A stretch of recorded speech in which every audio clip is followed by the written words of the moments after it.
In the heart of the 17th century, the Dutch Republic stood as a beacon of prosperity and power. Its merchant fleets dominated global trade routes, bringing immense wealth and influence. From the Spice Islands to the Americas, Dutch enterprise knew no bounds.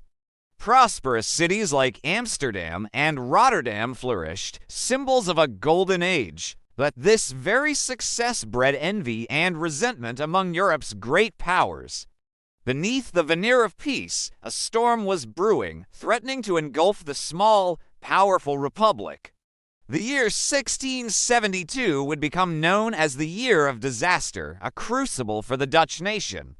Across the Channel, in the opulent courts of Europe, a sinister alliance was forged. England's King Charles II, driven by ambition and old grievances, joined forces with France.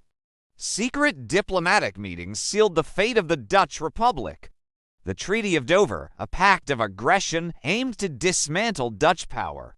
English shipyards buzzed with activity, preparing a formidable naval force. Across the land, French armies, led by Louis XIV, mobilized near the Dutch borders. This was no ordinary conflict. It was an existential threat, a war for survival. The Dutch, caught off guard, faced overwhelming odds. The year 1670 dawned with a chilling realization. The Republic was surrounded. In April, the English fleet launched its first attack, signaling the start of the Third Anglo-Dutch War. Simultaneously, French armies poured across the Rhine, swiftly advancing into Dutch territory.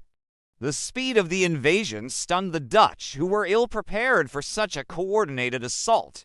Panic gripped the cities. Citizens fled their homes, seeking refuge from the advancing armies. Makeshift defenses were hastily erected, a desperate attempt to stem the tide. Trade, the lifeblood of the Republic, ground to a halt, plunging the nation into economic turmoil. The Dutch Navy, though formidable, faced the combined might of two naval superpowers. Tense scenes unfolded at shipyards as every available vessel was pressed into service. The psychological impact was profound. Fear, disbelief, and the chilling thought that the Republic might not survive. The very foundations of the Dutch Golden Age seemed to crumble. Amidst the chaos, political leaders grappled with impossible choices. The fate of the nation hung in the balance as they struggled to devise a survival strategy. In a desperate measure, the Dutch opened their dikes, flooding vast swaths of land. This Dutch waterline halted the French, but at a devastating cost to the land. Markets remained empty, once thriving businesses shuttered, and the economy teetered on the brink. Naval commanders and their crews prepared for desperate resistance at sea. The uncertainty within Dutch society was palpable, a nation united by fear, yet determined to fight.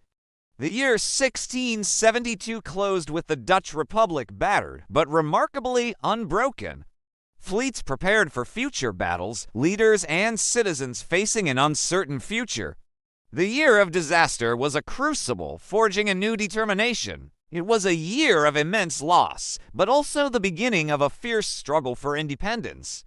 The Dutch Republic, though wounded, would rise again, ready for the next phase of the war.